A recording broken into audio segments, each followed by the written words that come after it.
make a start. Good morning, everybody. Hope everyone's well. Thank you for joining today. Quite a strange way to do a webinar, but we're hoping it's going to be quite effective. So what we're aiming to do today is give you a bit of a recruitment update. We've got some guest speakers from 3 of our framework providers that are going to join us at different time slots today, just to give a bit of an update on different things.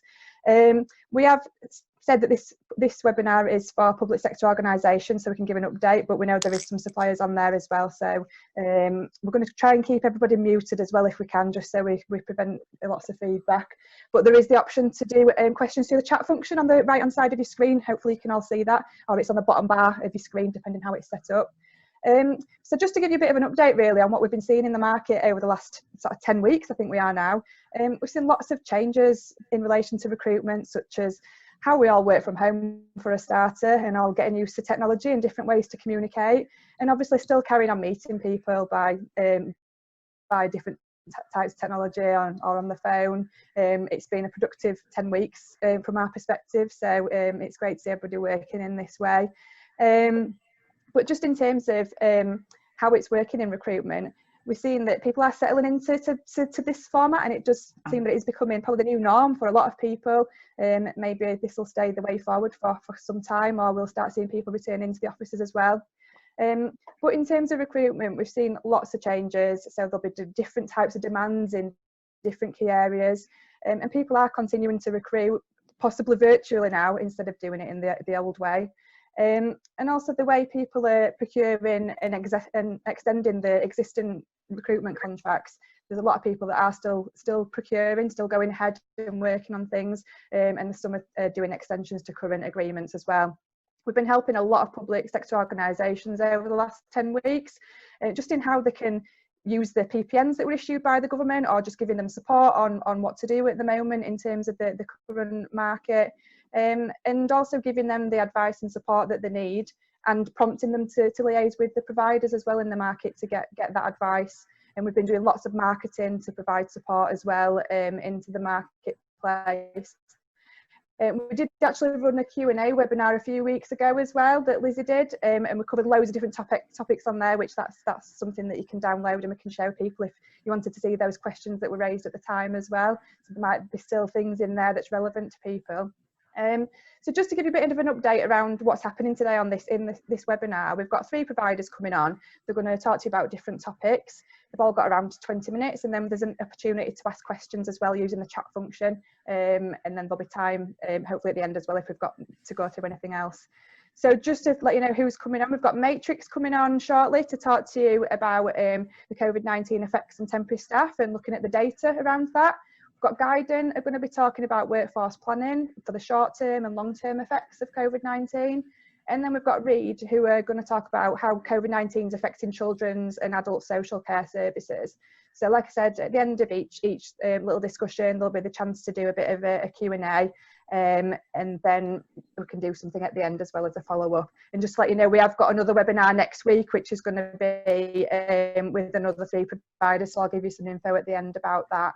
So I'm just going to check we've got everybody on. I think we've got Chris now, so I'll just have a flick through and find them on the screen so I can, there they are. Just mute. I'm going to bring you as a co-host, Chris, and the rest you probably want to bring Julian as the co-host. Right, okay, yeah, let me find Julian. Oh, you're there. Do you want me to spotlight you as well, Julian, so you can bring a presentation up? Yes, that's okay, please. Yeah. Brilliant. Thank you. So I'll just hand over to Matrix. Thanks, Lucy. Thanks everyone for joining today. As you said, so it's myself and Julian that's on the call from Matrix side of things. I'll water on whilst Julian sort of sets the presentation up. But we want to keep obviously go through in terms of what the data shows us in terms of the sort of from a sort of COVID-19 perspective.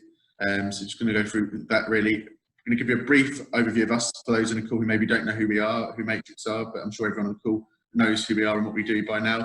But just thought I'll be very brief, 2 minutes to give you an overview of us. talk through our recruited workers still being recruited, what types of roles are being recruited, how has redeployment affected that, contract extensions and potential costs of COVID-19. And as Lucy said, we'll go through sort of a Q&A at the end. So if anyone wants to ask any questions throughout, feel free to sort of pop some questions in the chat function, and I can pick them up with Julian throughout the presentation as well, to interrupt Julian as he goes along.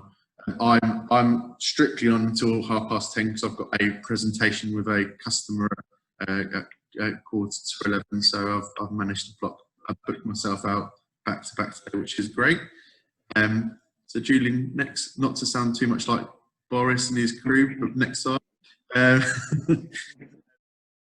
So I'm Chris Grimes. I'm the sales director at Matrix. I've been working at Matrix now for 6 years, supporting local gov and public sector and sort of helping to shape what their solutions look like in terms of contingent labour.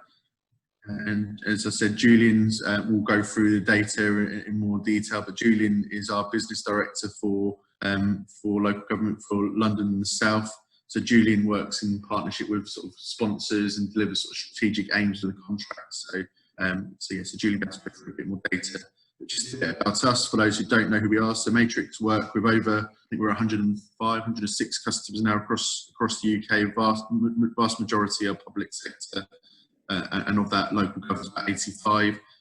We achieve over 99% fulfilment across all of our job categories, including your hard to fill stuff, for our sort of neutral vendor managed service. Quite a lean organisation. We've got 70 odd employees within Matrix, so we are quite a lean business.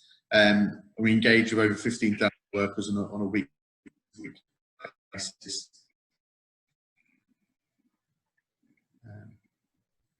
I think we're managing just over now about 450, 460 million pounds worth of agency staff and spending on average save our customers about 11% in cash flow savings each year. But obviously for the first, second, third, fourth generation customers, that drops drastically.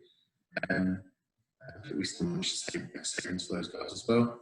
And we work and engage with a network of over 2,500 recruitment agencies, including your small local SMEs, which has been really important throughout the COVID-19 process to kind of support those guys really, and work in partnership with those agencies and engage with local suppliers and support our customers in supporting their local economy. So that's been a really big point for us. And then just briefly, obviously all of our workers are compliant, so we manage all of the pre-employment checks. As I said, I'm not going to make too much of a sales process. If anyone wants a bit more information about us and a bit more detail about us sort of outside of this, then feel free to get in touch. Julian's going to go through some of the data now. So Julian's used one of our business intelligence tools, which we use with our customers, which really enables us to kind of delve into data in quite sort of lot of detail and sort of and work in partnership and strategically with our customers to drive things forward. So without further ado, I'll stop whittering on and bring it to you, Julian. Thanks, Chris. First of all, thanks to YPO for having us on here today.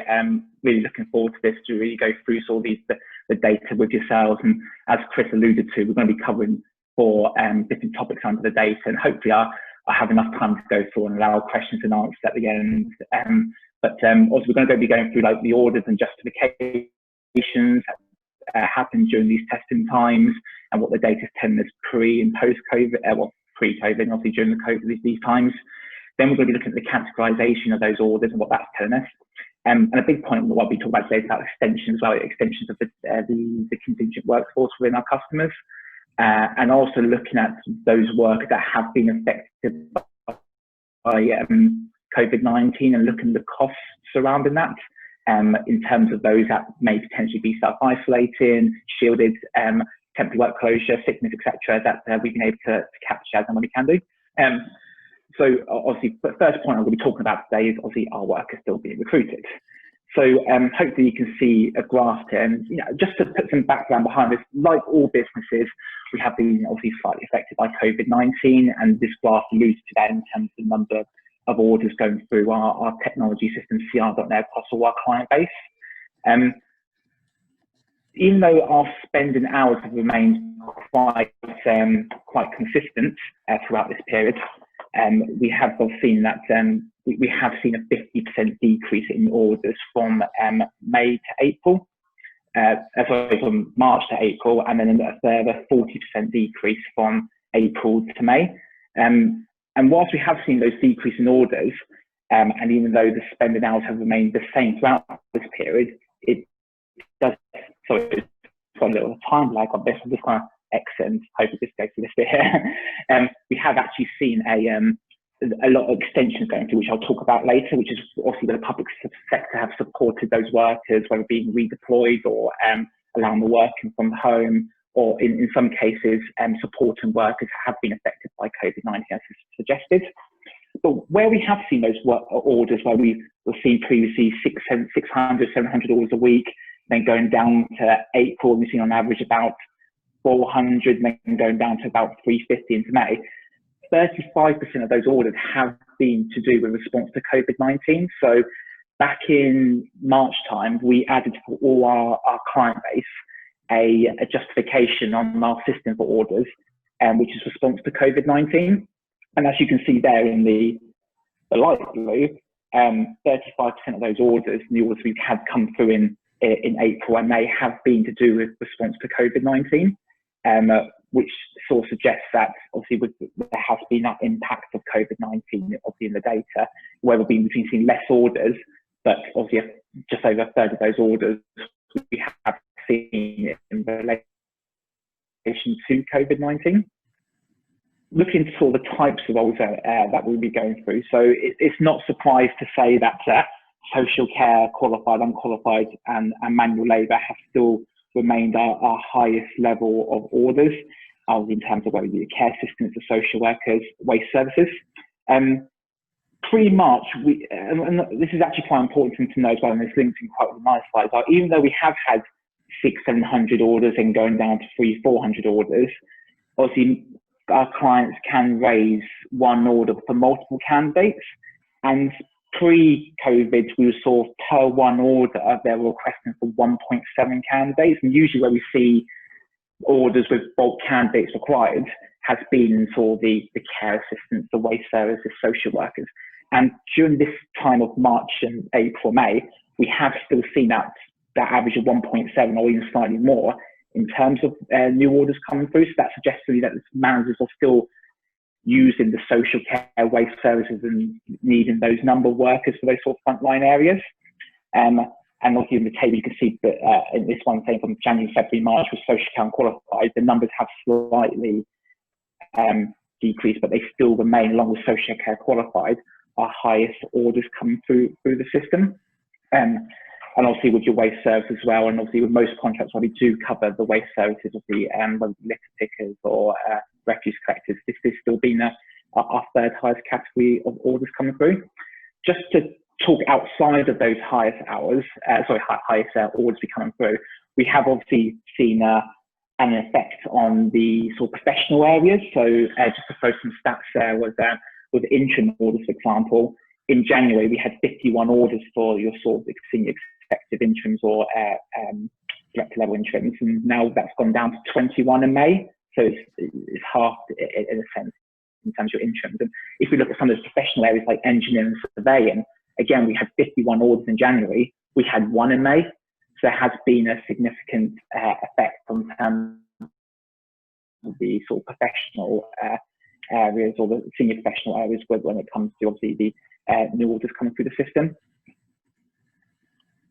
So as I alluded to at the beginning, like I said, we have seen sort of spend and hours remain quite static throughout this period. And one of those key points is where we have seen a big increase in extensions. And whilst that the graph I'm showing on the screen right now in terms of extensions, where you may have seen a peak in March and potentially a peak in April across the financial year, there has been unprecedented levels of extensions through our existing client base. And just to give a very much example, we took a sample of 15 clients. You know, this graph isn't just showing all clients. I then took this sample of 15 clients that we have been with us for over 2-3+ years. And in terms of extensions this time last year to extensions this time this year, we have seen a 150% increase in terms of extensions coming through for existing temporary workers. So this alludes to myself is that public sector are retaining workers where they can, and if they obviously can't do their current role, potentially where they may be able to redeploy them, whether it be food hubs, etc. And also they're supporting workers when it comes to if they've been affected by COVID-19. In the sample client base, when we looked at in March time, it actually peaked at 972 extensions, where typically we'd have in this period between 500-600 extensions. So we are seeing sort of what we've seen in this period of March, April, and in some extent going into the beginning of May, really unprecedented levels of extensions and supporting existing agency workers across our client base. So whilst new orders or new workers have remained very low in terms of 40% drops, we have seen levels of extensions increase across our client base. So just going into spend on agency workers as affected by that been affected by COVID-19. So just to give some background behind this, where obviously everyone hopefully would be aware of the Cabinet Office and the paper that was released regarding the public sector supporting agencies and agency workers who have been affected by COVID-19, and suggesting that the public sector strongly recommend that they support those workers' agencies by paying 80% of the pay or capping the rate at $2,500. Obviously, why? Because obviously to support local workers and potentially avoid unnecessary statutory sick pay claims, avoid the risk of workers coming in where they may be potentially showing some symptoms and where they should potentially be self-isolating, the risk of losing workers, and also protecting the supply chain. Obviously, when this Cabinet Office advice can obviously work quite closely with IPO, and we obviously sent some initial comms to our clients as they did, and also had conversations and obviously trying to advise them to strongly follow this the recommendations made in this Cabinet Office. And obviously, when I mentioned earlier about workers being affected, it could potentially be self-isolating, they can't work from home, temporary work closures, sicknesses or shielding.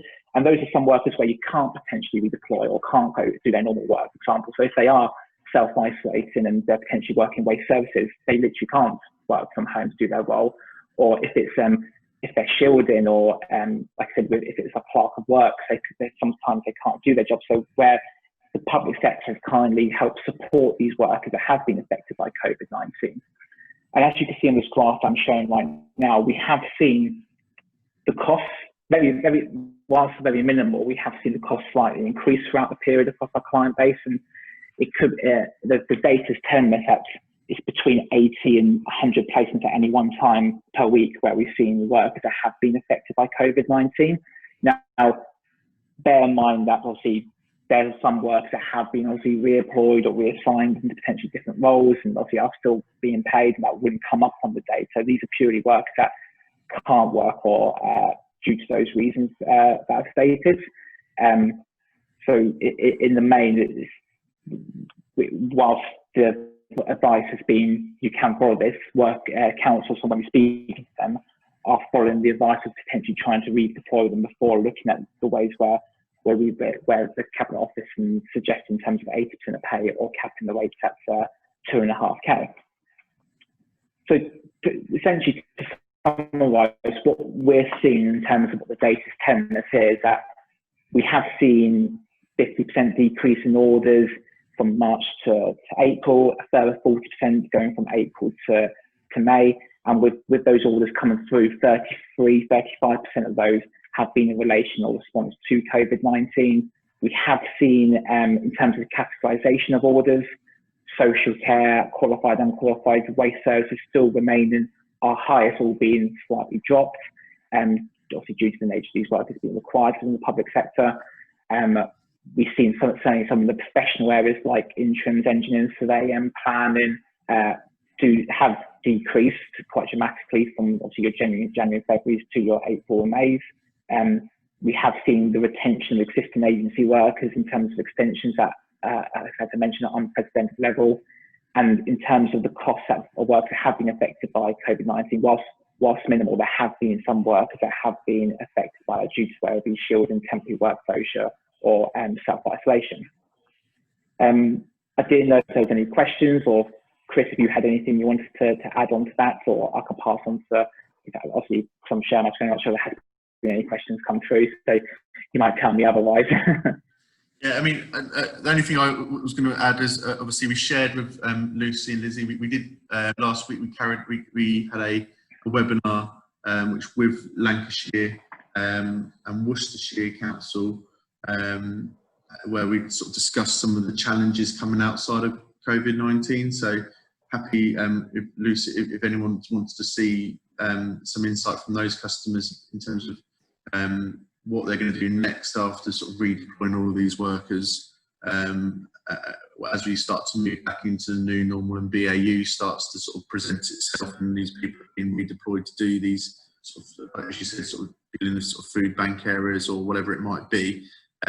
What's the plan sort of to move into that new normal, and how it's going to be affected by sort of the ongoing need of adults, social care, and obviously as Lucy, as you said at the start of the call, Reed are going to talk about children's and adults, and we see potential peaks in children's as well, sort of coming up in the next few months. So yeah, so if anyone wants to see that, then either feel free to get in touch directly or to Lucy or Lizzie who've got the webinar as well.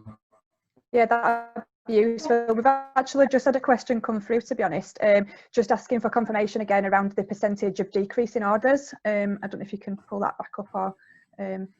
Yeah, so yeah, we had from March to April, we had a 50% decrease in orders, and then from the figures we had in April to May, there was a further 40% decrease on the figures from April to May. So obviously we've seen quite obviously ongoing decreased levels in terms of new orders coming through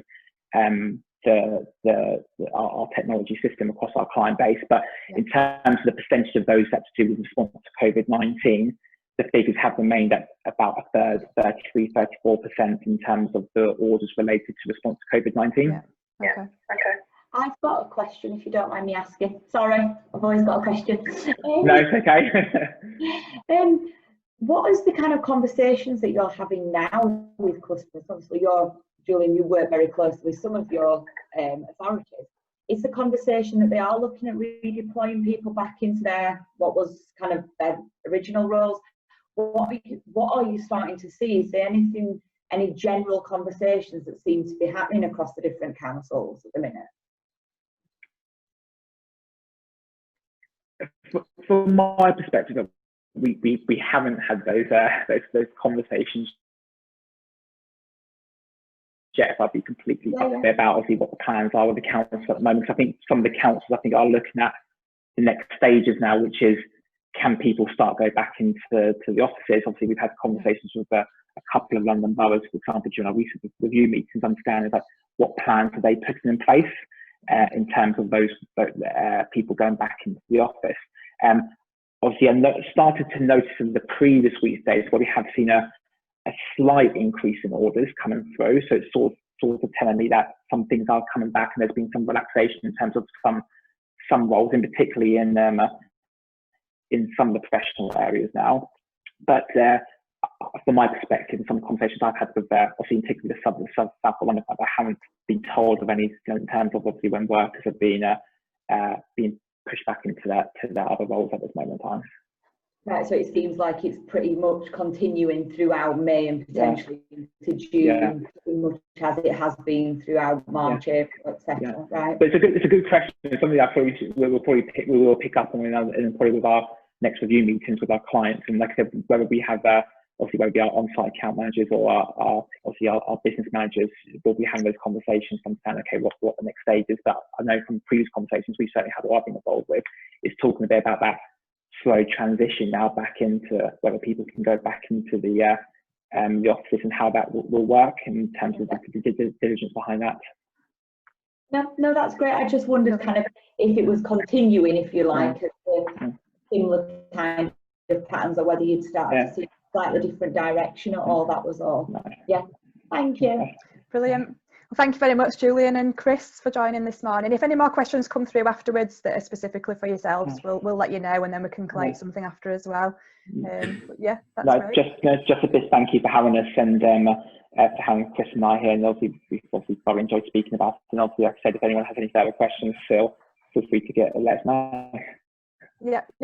Thank you. Thank you so much. Thanks, guys. Thank you. Thanks a lot. Bye. Thank you. Bye.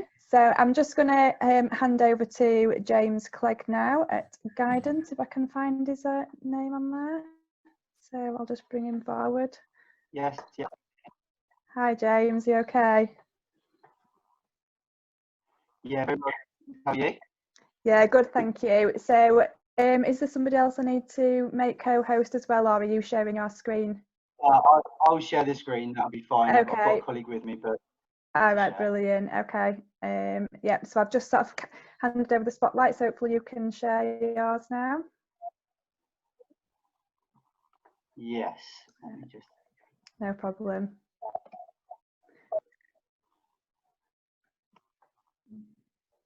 Brill, we can see that now. Okay, great. So thank you very much for letting us attend this. We really appreciate the invite and the opportunity to talk to you and your members about this particular topic and the need for short-term and long-term workforce planning across public sector. What we'll do is we initially just start off doing a quick introduction to the team that's on the call today. Obviously, as you kindly introduced me, I'm James Clegg. I'm the Client Solutions Manager at Lead. Been working specifically in outsourced solutions within workforce within the public sector for 5 years now. And I'll be the one leading the presentation today. But just so people don't get sick of my voice, I have invited my colleague Louise West, who leads our client solutions across Europe, to join me as well. Luke, can I pass over to you to do a quick introduction, please? Yeah, of course. Hi, everybody. I'm Lou West. I work, as James said, across a larger platform, but my background is public sector, being working in the sector for the last 7 years. So hopefully in Q&A, if there's anything I can help with, I'll be able to share some of that experience. But over to you, James. Absolutely. So I think from our perspective, one thing that we were really keen to point out before we go through all of this is just Guidant, I guess, aren't as big a name and as well known as some other organisations in this sector. So initially, we just wanted to highlight that we are part of a bigger group of organisations. We are part of a group called Impellum. Impellum are the second largest staffing business in the UK by revenue, but we're also the largest UK-owned staffing business, and we're the 6th largest managed service provider worldwide by some.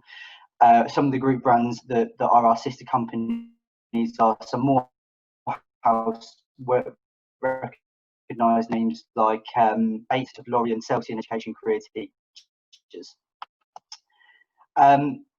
Guidant as an organisation, we base every piece of work we do on 5 key principles, which are on the left of your screen here. More importantly, at the moment, I think it's the inventive and the agile thinking aspect of the way that we're working, and the way that we implement those into our clients allow us to have high retention rates with our clients, and also have strong end-to-end feedback from candidates and clients the same. Obviously, don't take our word for it on that. We were the first UK recruitment organisation to be awarded a Disability Confident Badge and a Disability Leader. We also won a PPMA award in 2017 for our partnership with Bristol Council, and in 2019 we were classed by the Everest Peach Matrix as one of the managed service leaders globally. And this is why we're feeling we're in a very strategic position to be able to talk about not just your temporary workforce, but considering the overall total talent solution of how you work and how you manage your workforce as a whole, and make sure that they play, they play into each other effectively.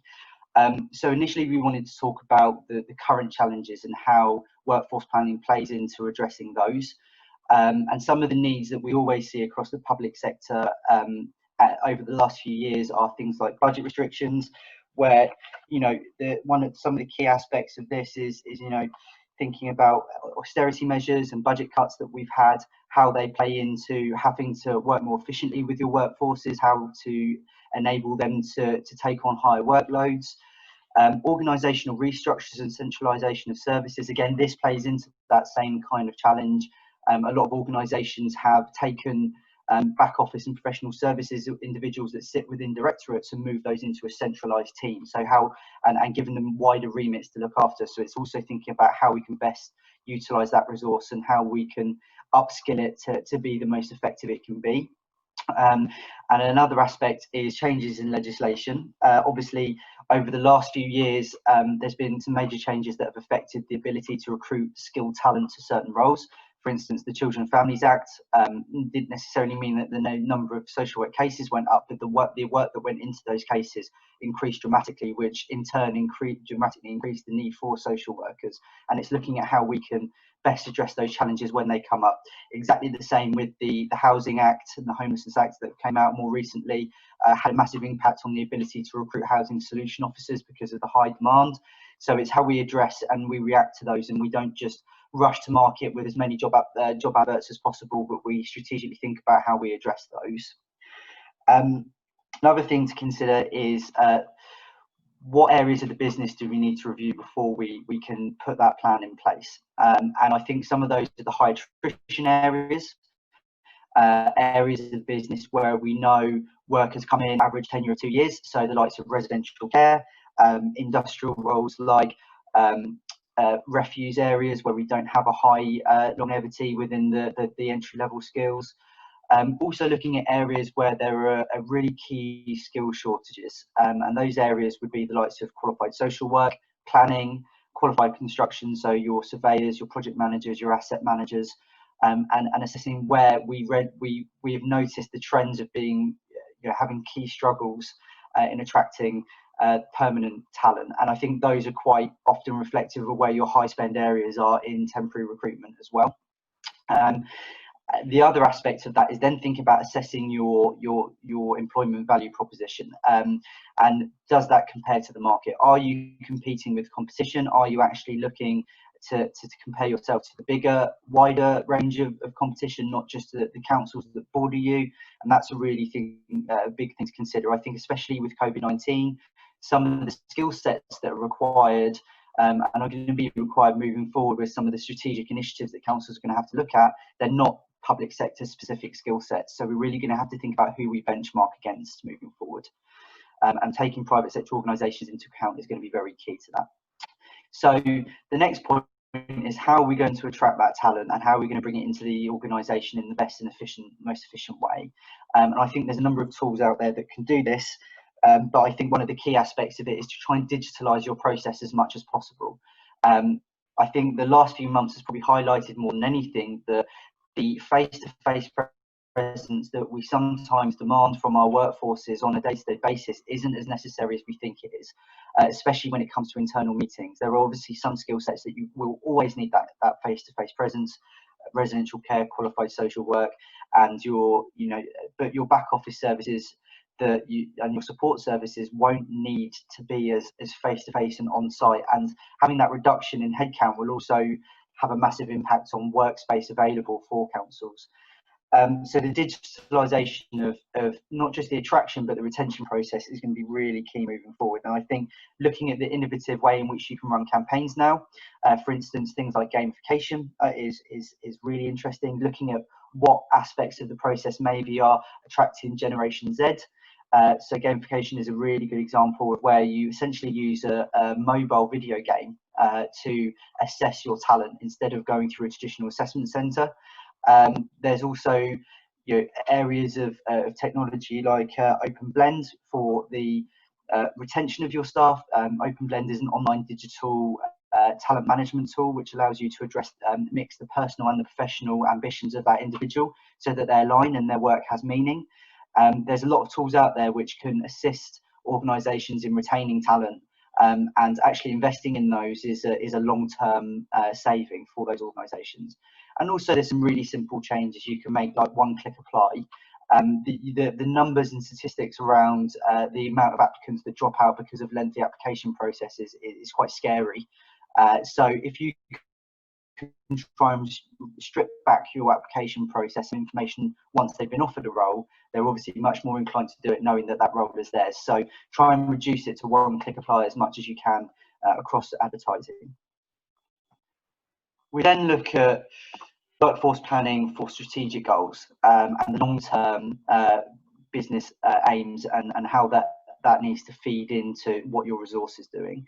So the alignment of strategic goals can be focused around, for instance, commercialisation. As austerity and budget cuts have become more and more prevalent over the last few years, we know you'll notice that a lot of councils are now becoming more commercially acute. There are a lot more traded services being launched, and businesses now need to consider how they best utilise workforces and recruit to their organisation to really push and make those commercial models as successful as they can be. And I'll talk a bit more about that in a minute. Again, digitalisation is a massive part of national agenda, with councils looking at how we can digitalise customer services, look at how we can digitalise benefit services, and how we can just be more online and digitally savvy as organisations.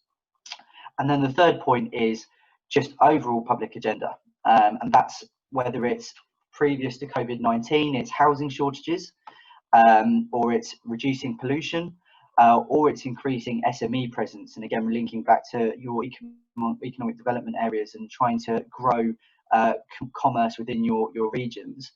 Again, public agenda, that's going to relate a lot back to the current situation. And with COVID-19, there now needs to be a lot of strategic workforce planning to consider what new skills need to be recruited to in the public sector to protect us moving forward. Because even when this COVID-19 situation does calm down and start to pan out, there's still going to be a lot of concern and restriction in people's movement from a self-preservation point of view. So what skills are going to need to be recruited?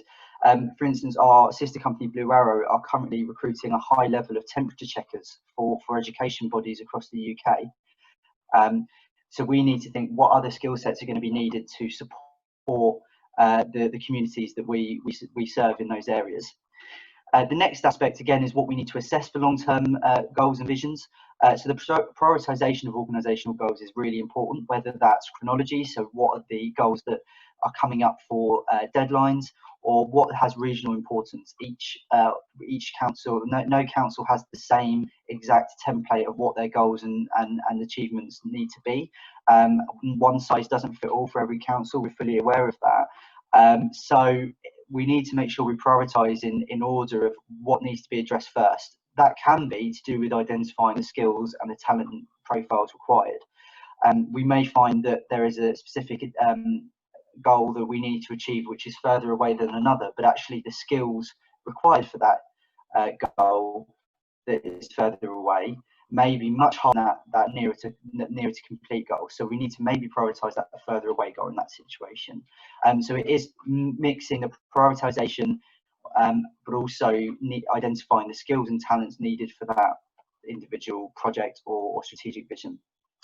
That all leads then to building a workforce plan that includes internal changes like restructures or budget cuts, organisational data analysis, so looking at your AVP, your market offering, and then looking at market intelligence to benchmark yourself against other organisations across the region or across the UK, depending on the type of skill you're looking for.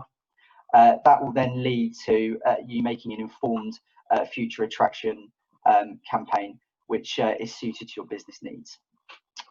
The next part of that, again, is what tools do we have available to be able to assist us in those. So previously we talked about some of the immediately available innovation and technology that we could use in those situations. Now we need to look at the strategic things that we need to utilise to best assist us in those areas. So one of the things that I've mentioned on there is your existing MSP provider or your supply chain partners. Councils have multiple disciplines, probably a more varied discipline market than any other business that you could come across in the UK. And you will have suppliers that specialise in each of those disciplines which are very, very normally market leaders. So it's important that you work with them, because they will be recruiting across a vast array of organisations to lean on their knowledge. And actually, long term, all that will do is actually build your relationship stronger with that organisation, because they know that you value their opinion. So it's really important that you work with your MSP provider and you work with your supply chain partners to really access that talent and that information about competitive analysis. There's also salary benchmarking comparison software out there, which is really useful for the likes of IT. There's a website called IT Jobs Watch, which is a brilliant piece of technology. It shows you all the jobs advertised on a permanent or interim basis for a specific role or title, and what salaries they're paying. It also shows you the amount of job adverts that data is based off of as well. It's a really, really useful tool. Commercial mapping, again, is really important, and this links back to the commercialisation aspect. What we found is when we work with local authorities, a lot of the time they do benchmarking based on other local authorities when it comes to commercial models. And that's something that we should now start to move away from and look at a bigger picture of what do private organisations pay for that, commercially viable and profit earning organisations, what do they pay for these skills? There's been a lot of occasions we've come across where councils have put salaries in place in line with their permanent pay scales, just to find out that the skills they actually need don't fit into that category, or there's certain other aspects of that role that that need to be considered in regards to the benefits that other organisations would pay. For instance, if you were offering a vehicle maintenance service as a council to outside organisations, have you compared yourself against other large or local vehicle maintenance and garages? Have you looked at the overtime they get paid? Have you looked at the maybe discount benefits they get if they work for a chain? So it's taking into consideration a whole package of offering against market. Again, the important aspect of the next point is just thinking about how to retain that talent using technology, and do align yourselves to the full employment market when you're doing that. So the next slide really just highlights some of the key technologies. Some of these will be very well known, Microsoft Teams, Zoom calls, but some of the other technologies are really interesting to look at from a developed workforce and a future workforce point of view. LinkedIn Talent Solutions is really important for market analysis and understanding how the market works and understanding what your competition are paying. LiftShare is a very new and innovative piece of technology which actually allows organisations to align their business travel requirements to other members of staff. And we're currently talking to LiftShare at the moment about seeing how this could work for the likes of residential care, where we have a high proportion of individuals that do use public transport. How can we see if there's any other individuals that are working at the same service area, same care unit? How can we see if they can share a car and save the need to jump on public transport, and not just reduce the contact with other people at this moment in time, but also look at how we can reduce emissions long term. It's a really interesting and innovative piece of technology. GoToMeeting, we're currently using GoToMeeting to hold online assessment centres for a public sector client of ours. And the final thing I wanted to touch on was Workplace by Facebook. So some of you may have heard of Workplace, I may not, but it is essentially a business version of Facebook where you have your own Facebook platform for your organisation, and it essentially acts as a company intranet. And you have Facebook Messenger, you have groups on there. It operates in exactly the same way as Facebook. You also have all of your structure charts on there, which for local government, you know, with things constantly changing is a really interesting thing to have on there, and knowing who to contact across the organisation. Guidant actually have Workplace as a tool themselves, and actually I think we would have found it much more difficult to communicate as an organisation over the last few months with people in different continents without having such an innovative tool in place. And the next slide is just to highlight why workforce planning should be considered, if the last slides weren't enough to kind of really bring to life why this is needed. The world of work has changed dramatically over the last few months, but actually the challenges from 2010 to 2020 are still the same, but just in a different environment. And I think I'm just going to try and push through some of the initiatives in the market that we have been knocking on the door for a while. Some of the innovation and technology innovation I just mentioned are probably the biggest highlights of those. I think the fact that 61% of employers, as far as Deloitte's Human Capital Trends report goes, are still finding hiring qualified experienced hires the biggest challenge in their organisation. This is public and private, so local government aren't alone in this. And that's where I think the strategic workforce planning really needs to come into effect, because if we can address the challenge and the resource requirements way before they're needed, then we can start to think about how we grow our own talent. And by growing your own talent, you're not just engaging new talent into a saturated market, but you're also not leaving things to last minute. You're not having to pay over the odds for temporary interim workers. You can really engage in your workforce that is committed and devoted to you as an organisation. So that's something really, really important to consider. And again, strategic workforce planning is never going to be that silver bullet. It's never going to make all the pain go away, but it is going to do as much as it can to address the challenges you have and find the solutions and try and solve today's challenges as near as it can. And all of this will really look to enable your full talent portfolio. And that's your interim, your permanent workforce, your project teams and your consultancy, and help you identify alternate sources of talent. Mobilising existing talent is crucial, making sure that you don't see your temporary workforce as a complete separate branch of your organisation to your permanent, because if you engage those two workforces together, you can really not just engage and have a committed temporary workforce, but it allows you to empower your permanent workforce. And just moving on to, I guess, the last slides. So again, local councils aren't on their own. The resource restrictions make it very hard for you to put so much committed time aside to be able to do all these projects and this innovation. So rely on your partners. Utilise their knowledge of the market. We shared this with YPO recently. We recently released some insight on actually how you should be working with your MSPs and how you should be utilising their experience in the market to enable you to achieve these goals. But for now, obviously, that's the end of the presentation. I can move on to questions if there are any. Thanks, James. Great content there. I'm just going to quick look to see if we've got any questions that's come through. Just while I'm having a look, I've actually got a question, if that's all right. Just around sort of any conversations you've had with your current customers, are you seeing people start to plan differently for the future, or is it the same? Are people starting to plan any earlier than they would normally? Are you seeing any differences at the moment? I think, if I'm being really frank, I think the reason we were so keen to talk about this topic in particular is because at the moment, there isn't a massive amount of activity in this. And I think part of the challenge is because we've got the bi-weekly rolling updates from central government in how society is going to look for the next month, it's hard for councils to be able to accurately forecast what impacts there are going to be long term. What we do know is that there are certain areas like residential care where we're having to do immediate impact workforce planning. So thinking about over the last few months how we've had to maybe restrict certain temporary and interim workers from working at multiple units across that authority, or how we've had to think about if a worker's travelling from long distance and their public transport's cancelled, how do we best enable that worker to be on time and be on site.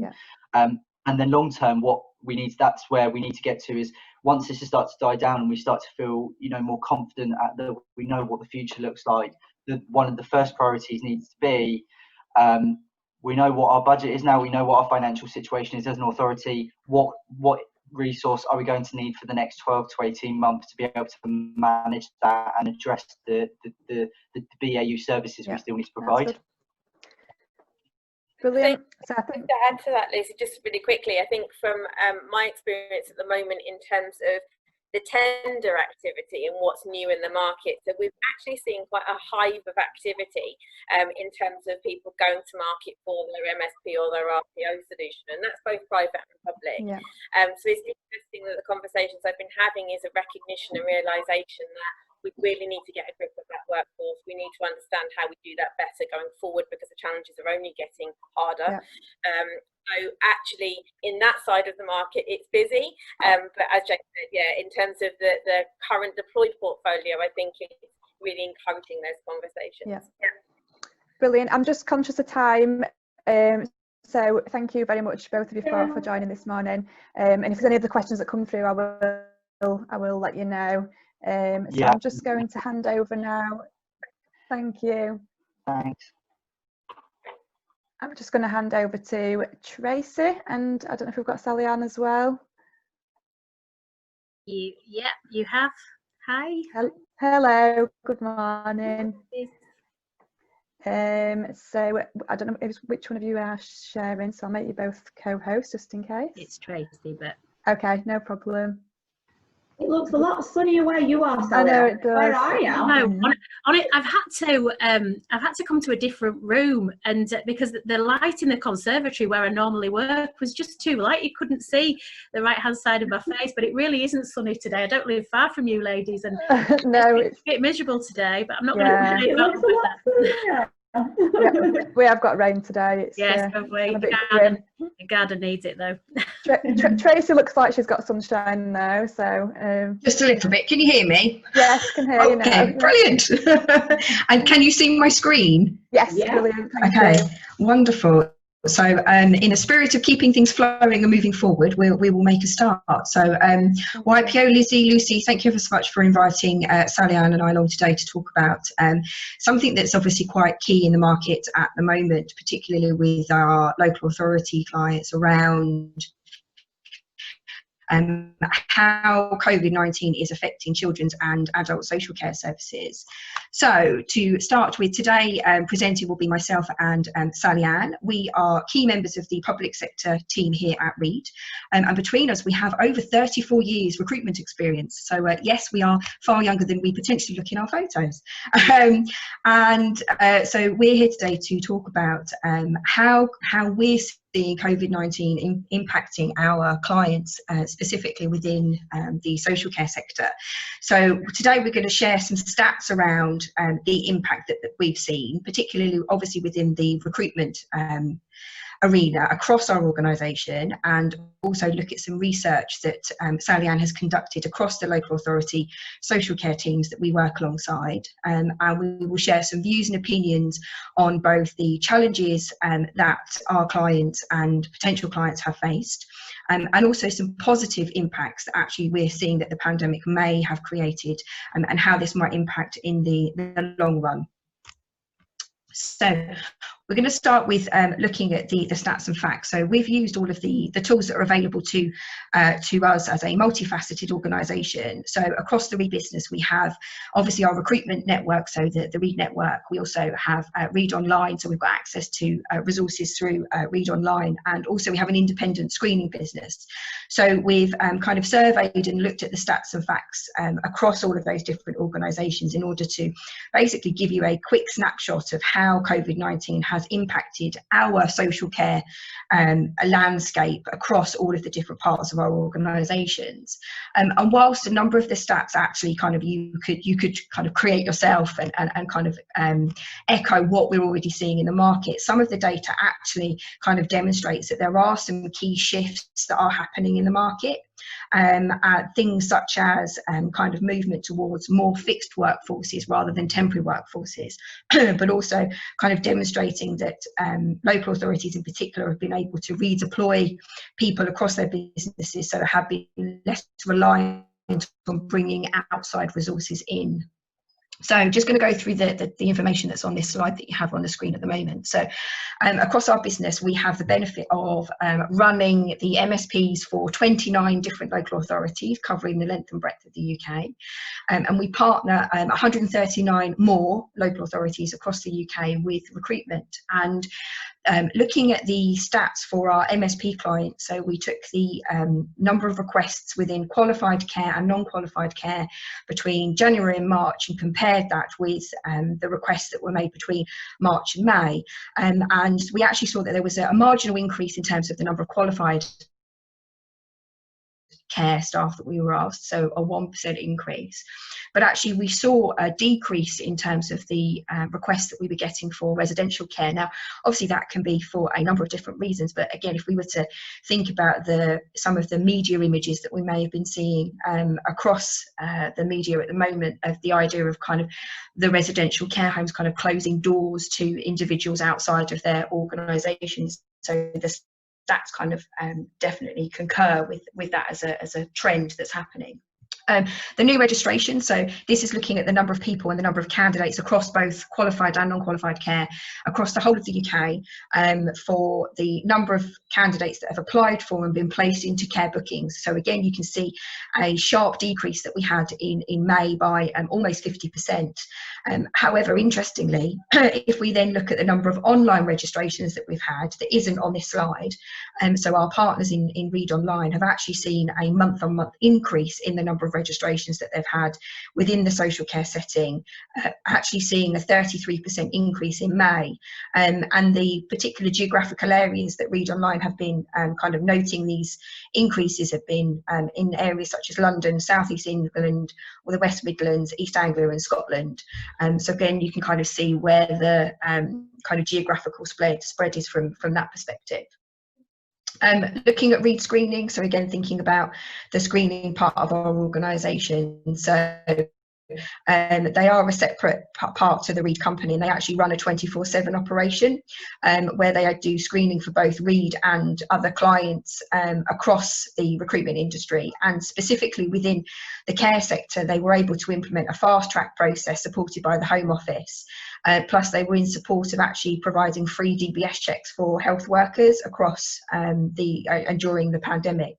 And they've actually seen a 16% increase, again comparing January to March and then March through to May, in terms of the number of people that they were actually screening, and they were actually able to complete these screens within hours rather than days, so meaning that actually we had a much more fluid temporary workforce from that perspective.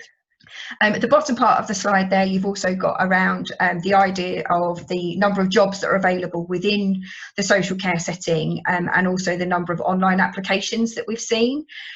So again, as you could kind of predict, the number of job roles that we saw being advertised within the care sector across the UK increased very dramatically, again comparing January to March and then March to May, across contract, perm and temp. However, I think the one interesting thing around this particular stat is that there does seem to be a shift in the market towards a more fixed workforce, and by that I mean actually the number of perm jobs and contract jobs increasing quite dramatically during this time period. So again, the idea of a movement towards a more kind of fixed workforce for organisations rather than reliance on kind of a temporary workforce. However, that does then kind of compete against the idea that actually the number of online applications that there have been pre-COVID-19, the number of average applications per job was just shy of 6, with an average number of 67 views of that job. However, during COVID-19, that has gone down by 2/3 in both the number of applications and also the number of views of the jobs. So again, kind of supporting the idea that actually there is a decreased number of people that are potentially available in the market themselves. So what does this all mean from a kind of an impact perspective? And we've kind of summed it up into 3 different areas. So if we look at kind of attraction, so again, kind of leading on from the idea of there being a potential shift in the market towards more fixed workforces rather than temporary workforces, so a movement towards more perm jobs than temp jobs. We've also seen what we're kind of describing as the need for more clean adverts. So rather than kind of trying to describe a job within the kind of the job title, and actually making these job adverts far cleaner in terms of the wording that's used, so using words in such as key worker, home working, etc., which again have all seen dramatic increases in terms of the number of searches that have happened online. The other interesting fact that we've also seen in terms of attraction, which is a really interesting one, is around candidate behaviour. So again, looking at the number of people that are applying for jobs and when these people actually apply for jobs. So as you can predict, the majority of people actually apply and look for job adverts via their mobile phones. And actually the highest time that people actually apply for jobs is on a Wednesday between 9 and 10. So this week, unfortunately, we've missed the run, and that is actually a shift from Mondays and Tuesdays. The worst days of the week for people to, or the lowest days of the week for people to actually look at jobs and apply for jobs is actually the weekend. So I think one key thing to take away from this is that if you are advertising jobs, make sure your jobs are available for a Monday morning, and expect there to be a high number of applications on a Wednesday between 9 and 10. The second point that we've seen is kind of a speed of change. So whilst we've only provided kind of a snapshot, so comparing January to March and then March to May, it'd be really interesting to see what that data shows over a longer period of time. And we're seeing that things are moving much more quickly. I mean, who would have predicted that the Home Office would sign off on virtual right to work checks? So actually the need to do things quicker has come about as a direct result of COVID-19, and using recruitment to its fullest within the recruitment industry in order to make sure that things continue to move on. And then finally, and I think most predominantly, market perception. So the most popular job searches in since March have been the words care assistant and support worker. So again, if we're thinking about a positive outcome of COVID-19 on kind of just looking at the stats and facts, is the idea that actually this has shone a light on social care as being a positive career. So I'm hoping that that will then create a legacy for us as a recruitment industry to build on, to make sure that we are kind of selling social care as a career of choice. So that's enough from me from the stats and facts. I'm now going to pass over to Sally Ann, who's going to talk you through the research that she's done and feedback on the market themselves. Thanks, Tracy. Thanks, everyone. Can you hear me okay? Yeah. Thank you. Okay, so as Tracy mentioned, this has become a bit of a project for us, and almost created some case studies out of this. So what we did was we interviewed 10 local authorities. We asked them questions specifically about adults and children's services. The aim was to identify trends and look at recommendations that other council could offer through their own experiences. The interviews turned out to be a real opportunity to share information and to chat to someone external from their own organisation. And on the whole, people have kind of looked at this as an opportunity to speak to other councils, hear what they're doing. And at times it almost felt like a bit like a therapy session for all of us, because just to have that kind of external contact, and for me to talk to people within local authorities about something other than temporary labour and trying to sell them something was really quite refreshing. So prior to COVID-19, all the local authorities we interviewed had more or less the same frustrations, as you can imagine. So typically KPIs being missed, overworked QSWs and support workers. But all in all, I suppose in hindsight, it felt like business as usual. Lack of information from other authorities also featured high on the list, so police forces, school nurses, schools, education sector, and so on.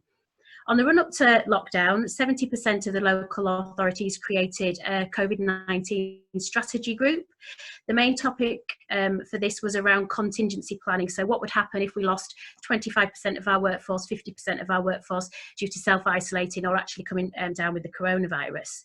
Of all the local authorities we interviewed, none of them have had to use this contingency plan, which is great, even those in the south.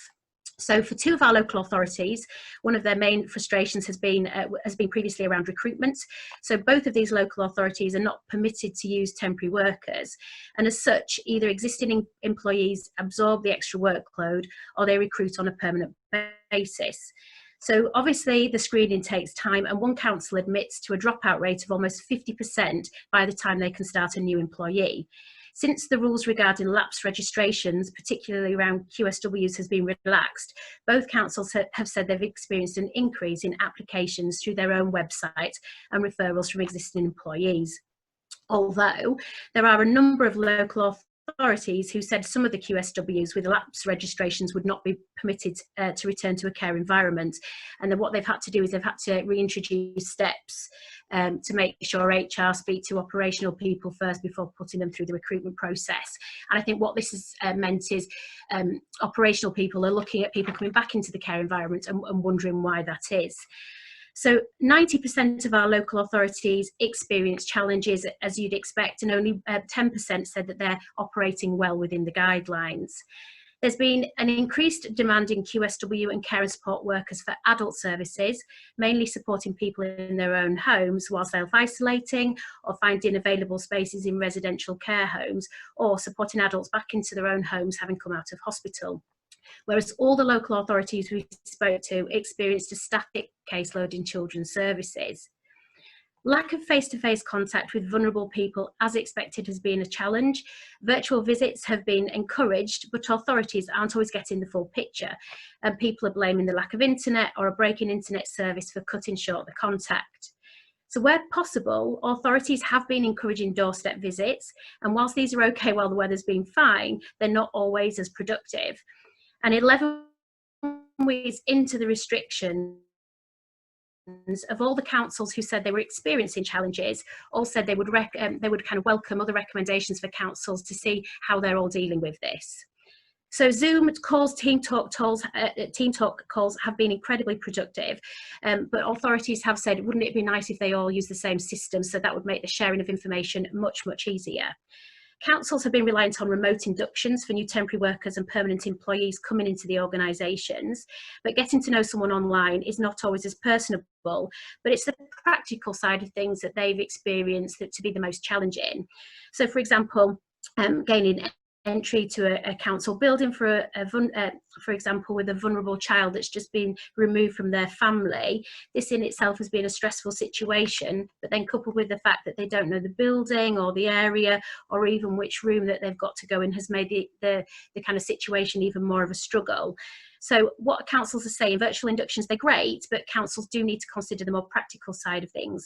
And one said head of services actually described remote inductions as exhausting. So business support functions have been stretched, and whilst adults has required more support, and we spoke to a number of heads of service within children's who said as a result some areas have suffered. As employees drift back to work, desk space has to be reduced, and councils are preparing for the additional safety measures to be introduced. Hot desking is having to take a back seat, and now councils are looking at ways their employees can book desk space rather than just turn up to a council building.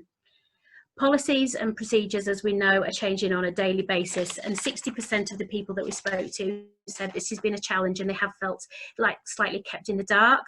And also visiting vulnerable people who are now Googling their rights as the rights change and they're advertised on the internet through the media and so on. They're Googling their rights and entitlement, and this has proved really frustrating for care and support workers and QSWs, and possibly some of them admitted they're not always up to date as they should be. So face-to-face family time has been dramatically reduced or stopped altogether. Councils have been encouraging the absent parent to FaceTime or have Zoom calls with their children. Attendance of these virtual get-togethers has improved dramatically in some areas. One head of service told me of a situation where an absent parent now FaceTimes his children every night and reads them a bedtime story. The non-absent parent has fed back to the council that their relationship with the children's father has actually improved and communication is becoming more positive. Although in many instances, the absent parent does require additional support because it's now been weeks, obviously, since they've seen their own children. One head of service told me about some upsetting times with their QSW team when having to place newborn babies into foster care. And she went on to say that parents are now not allowed to see their children from the day they leave hospital together. So this is proving, really challenging and upsetting, as you can imagine. So what she's done is she's created a team of really experienced QSWs to take charge of those situations and kind of cope with the stresses of that. So our own community care division has explained to us that most of their non-essential services have now ceased, mainly in children and young people, but the business has increased within adult services, particularly those needing support in their own homes following a COVID-19 illness. This does follow the same pattern as the majority of the authorities that took part in our project.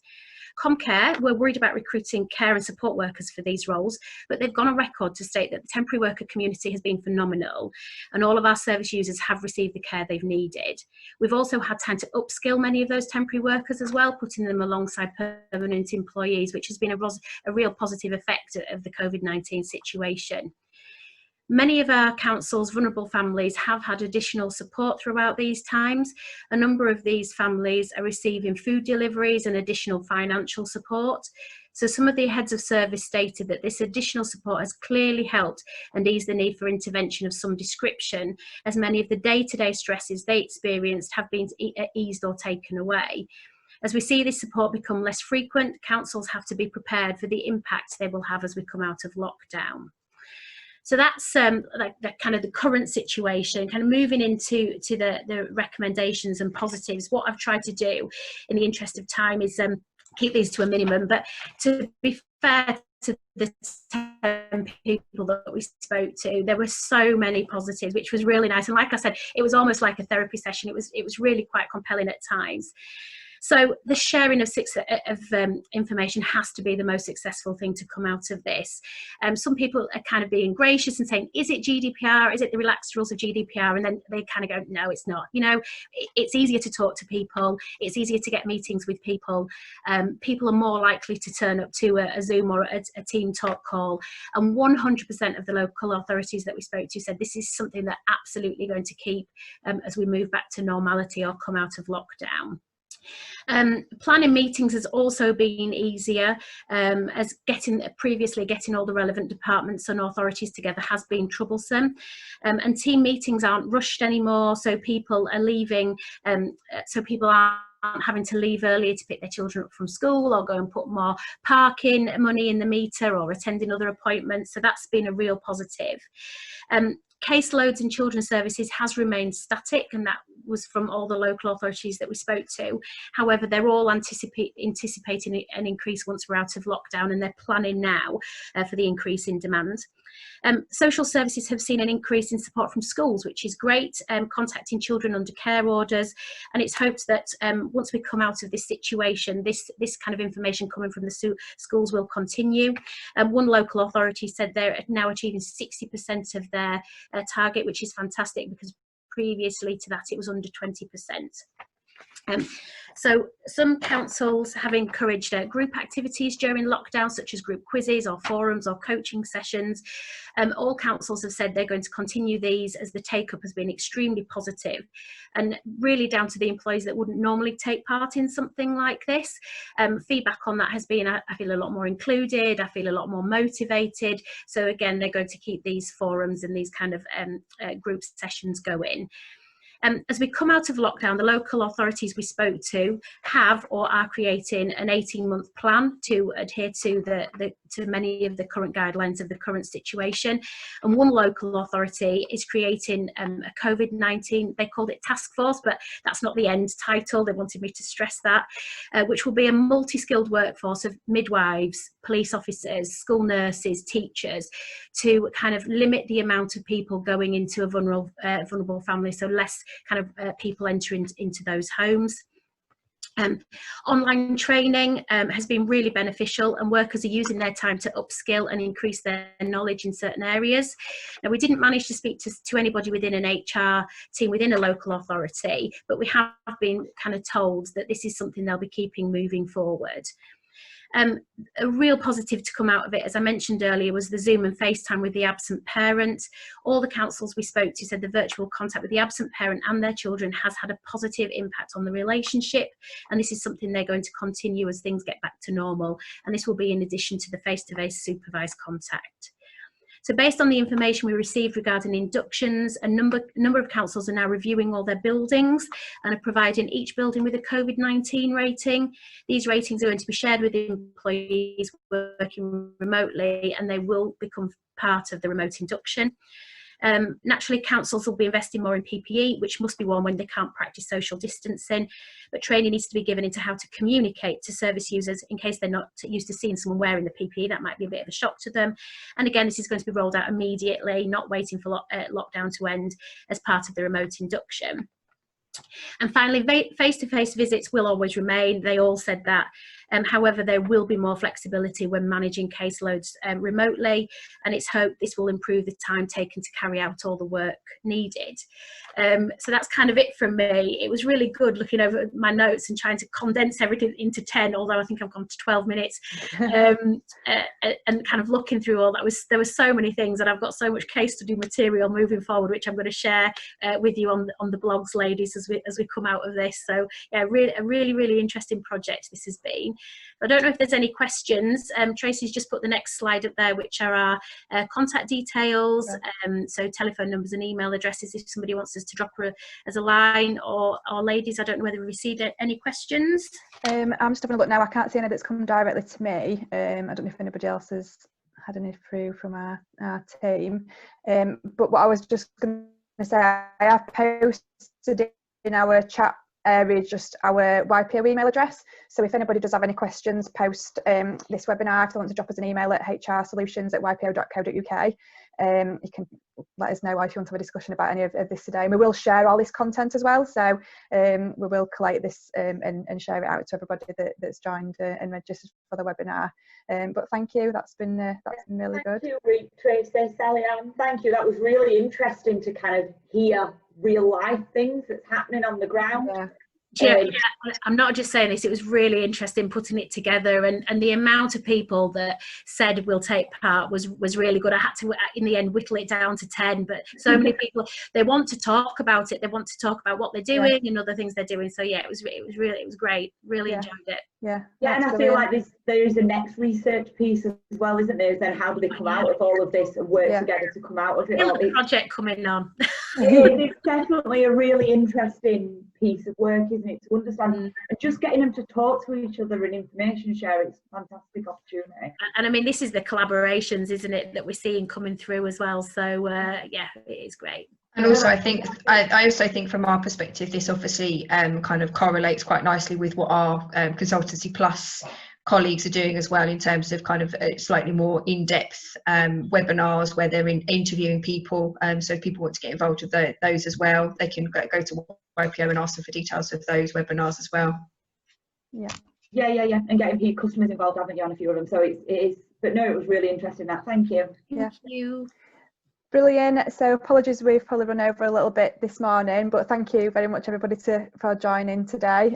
I hope it's been useful and some good information that we've heard this morning from the suppliers. So just a quick reminder that we've got another webinar next week, 11th of June at 10 AM, and I've dropped the link into the chat box if anybody wants to see that.